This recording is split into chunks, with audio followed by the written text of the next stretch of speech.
Thank you, Karen. Uh, Good evening, and thank you for this opportunity to address you tonight. Uh, Actually, I just came back from South Africa last Sunday, uh, where we celebrated the 40th anniversary of Kairos, South Africa.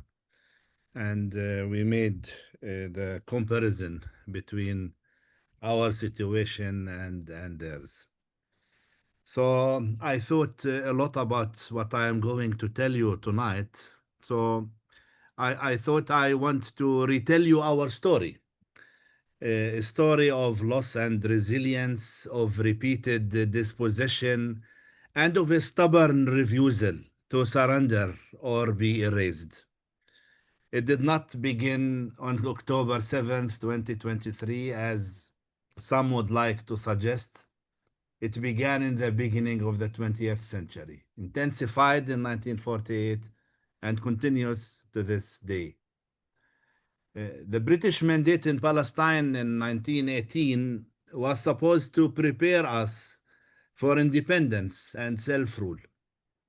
Yet instead, the UK betrayed this trust by facilitating the transfer of our land to European colonial Zionists, paving the way for a hegemonic settler colonial state built at the expense of the indigenous Palestinian people.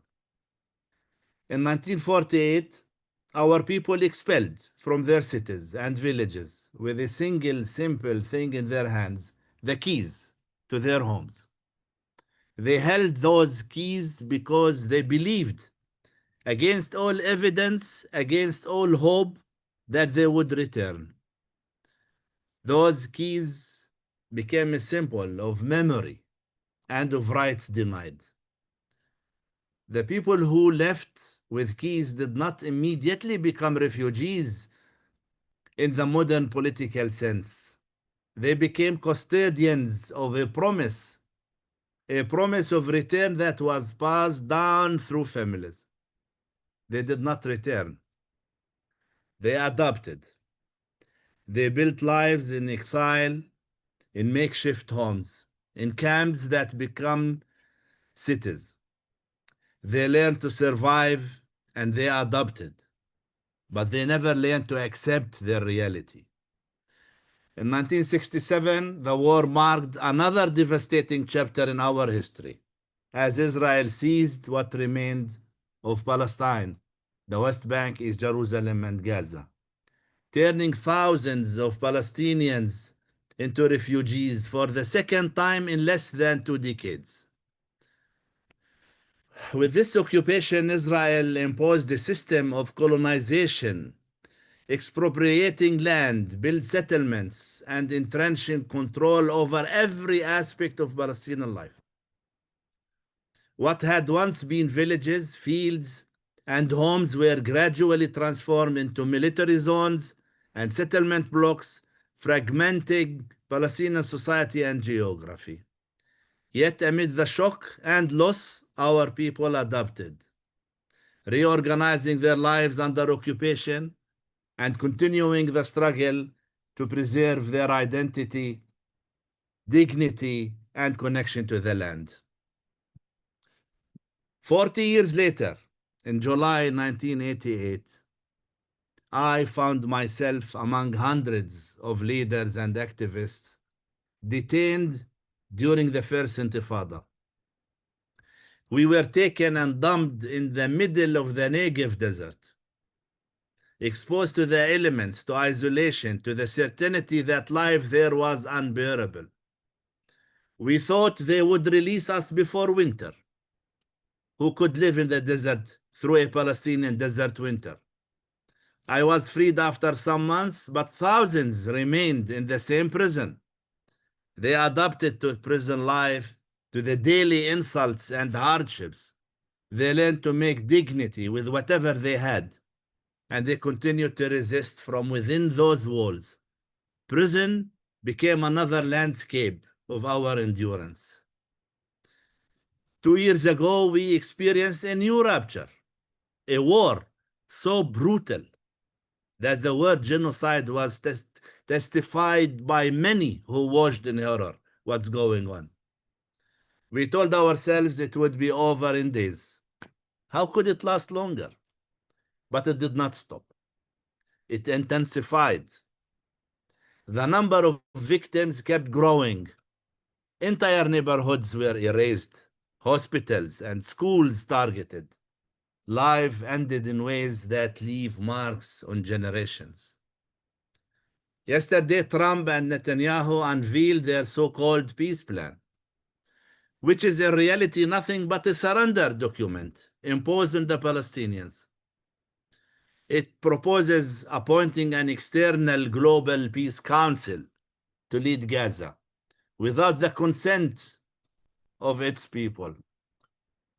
And your former Prime Minister, Tony Blair, is already being nominated as the one to take on this new mandate, a chilling echo of Britain's old colonial role in Palestine. Sorry to put it this way. The purpose is not peace, but to rescue Netanyahu from the rising tide of global solidarity and from the mounting recognition of Israel as an apartheid state committing genocide and ethnic cleansing. And yet, the world again seems ready to adapt with silence. Should this be the case? Should we limit ourselves to cries and tears while humanity is being stripped away before our eyes? Today, as the Israeli army prepare once more to re-invade Gaza, this time for years, not months, as they promised their people.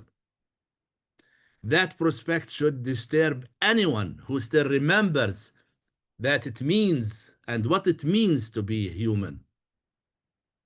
We must refuse to become numb. It is tempting, and the oppressor counts on this temptation to grow accustomed to the images that appear on our screens: killed, broken, and starved bodies, demolished houses, faces of children who can no longer sleep or play. But to normalize horror is to accept complicity. We must not normalize it. Instead, we must intensify our struggle. We must raise our voices, widen our solidarity, and push for the concrete accountability that has been denied for decades. International law cannot remain a set of words. It must be enforced. Perpetrators must answer for their crimes. Impunity is the engine that powers another round of violence. Even if the war stops today, we should not stop. We should continue demanding accountability and reparations for the victims.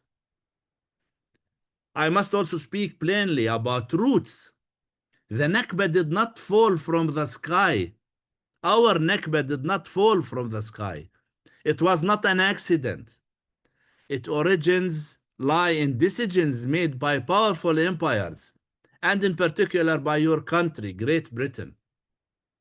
The British mandate over Palestine was for more 3 decades a political and colonial project that divided Arab lands between Britain and its colonial sister France. Most damaging was the Balfour Declaration, a promise issued by Britain to establish a national home for Jews in Palestine, regardless of the rights and presence of the people already living there. That declaration did not create a just solution. It created a recipe for dispossession.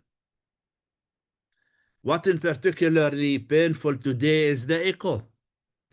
Referring to the Balfour Declaration in Britain's recognition document to the State of Palestine last week is as shameful as the declaration itself, since it reduced the Palestinian majority to non-Jews at a time when Jews were only a tiny minority in Palestine, thereby negating the very existence of the indigenous people, the Palestinians, Muslims, Christians, and Jews. To borrow materially and morally from the document that catalyzed our catastrophe, To restate its premises in a modern endorsement is at best a failure of moral imagination, and at worst a revival of the same injustice. It is a shame. It is a shame on governments that claim to stand for rights and yet reproduce the old scripts of empire. Now imagine with me, a state that wages war on an entire people. Imagine a campaign of destruction that flattens Gaza and shatters life in the West Bank over the claimed needed to recover a few hundred prisoners, hostages, whatever you like to call them. That is in reality forced upon us. Wars justified by a handful of captives, while the wider context goes unforeseen. From 1967 till today, there were, by conservative estimates, as many as 1 million Palestinian arrests. 1 million. Some prisoners have spent 40 years in cells. Many of these lives and their devastated families went unnoticed by the world, by the press, by international institutions. And yet the same world is quick to mobilize over other events and slow to act when our children and our elders suffer. This double standard is not only an insult, it is a moral failure. It reveals how power selects which lives are protected and which are disposable. It shows how history is rewritten to justify present injustice.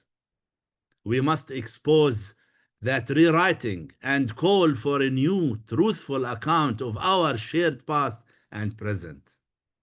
What then do I ask from you in the next minutes and in the days ahead? First, do not let the story be erased by apathy. Remember the keys. Remember the prisoners.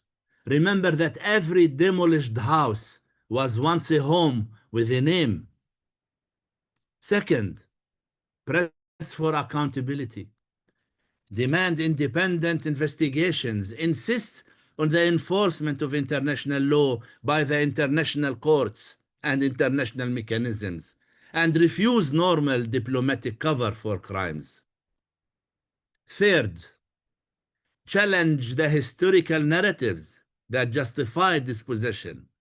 Call out the continuities between past policies and present actions, and insist that apologies without redress are hollow. Fourth, multiply concrete solidarity, humanitarian aid, legal support, advocacy in parliaments, cultural and academic boycotts of institutions that enable occupation. All these matter. Solidarity is not mere sentiment, it is action. Finally, I want to end with something that is not merely a demand, but a vision. We are not only victims, we are witnesses and architects of a different future. A future where return and justice are not empty words, but lived realities. A future where the keys left on a table are placed back into homes. A future where the prison gates open and families are reunited. A future in which history does not repeat its cruelties because the world has learned the price of silence. We have been condemned to history too often. It is time the world is condemned by its silence no longer. Let us act urgently, honestly, and together. And thank you.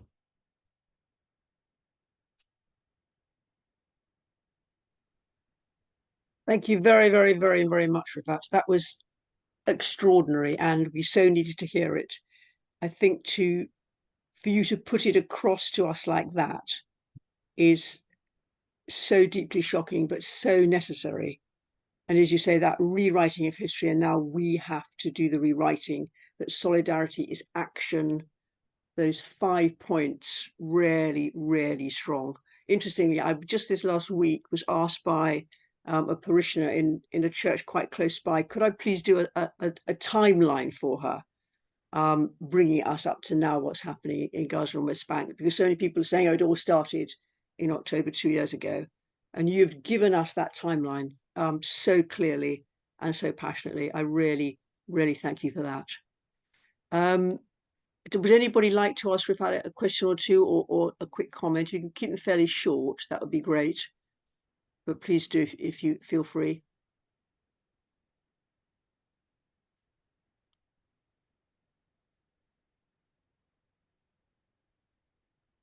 If you want to ask a question, it's probably best if you raise your hand virtually, and then I can sort of call on you, one of us can call on you, if that's okay.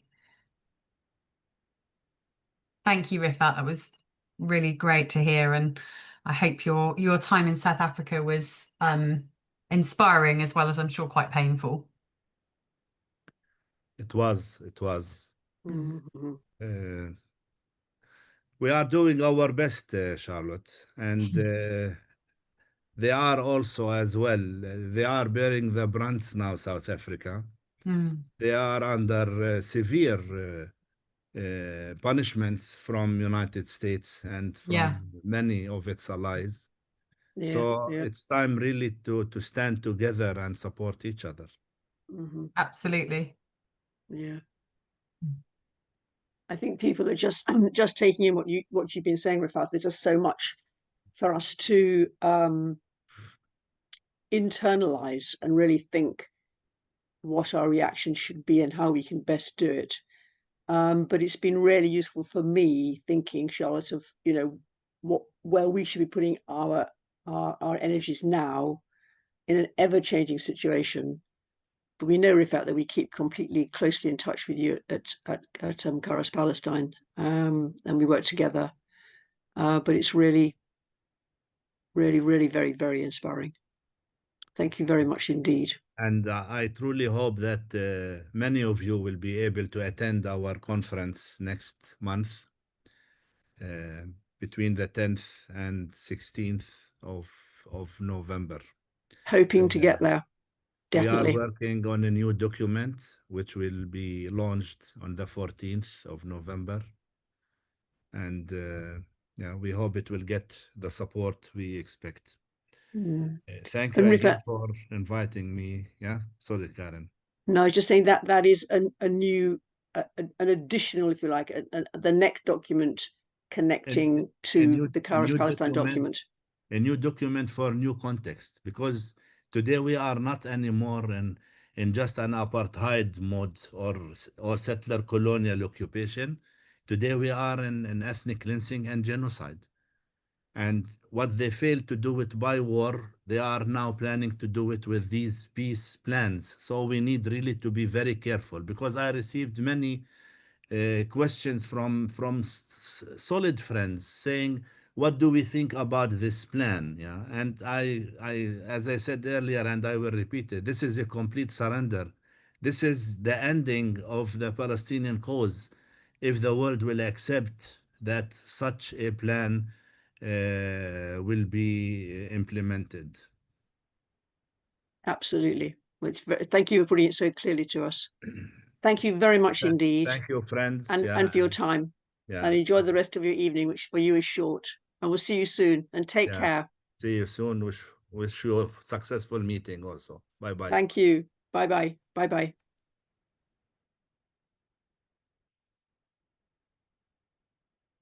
Tremendous. A lot for us